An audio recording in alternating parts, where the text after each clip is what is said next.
Stress मॅनेजमेंटसाठी काय तुम्ही सल्ला द्याल किंवा टिप्स द्याल? खूप सिंपल गोष्टी आहेत. माझ्या मते स्ट्रेस म्हणजे काय तर दोनच गोष्टी देवाने आपल्याला खालती करायला पाठवलेल्या, आयदर विचार नाही तर आचार.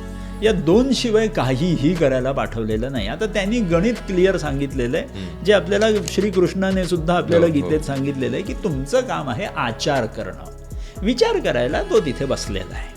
आपण बऱ्याच वेळेस आचार करण्यासाठी, ॲक्शन्स घेण्यासाठी आपण घाबरून जात असतो की हे जे मी ॲक्शन्स घेईन ते बरोबर असतील का, मग चुकीचे असतील का, मग हे घेतल्यानंतर पुढे काय होऊ शकेल. हजारो भीती आपण डोक्यात धरून बसतो. आणि भीती म्हणजे काय तर विचार.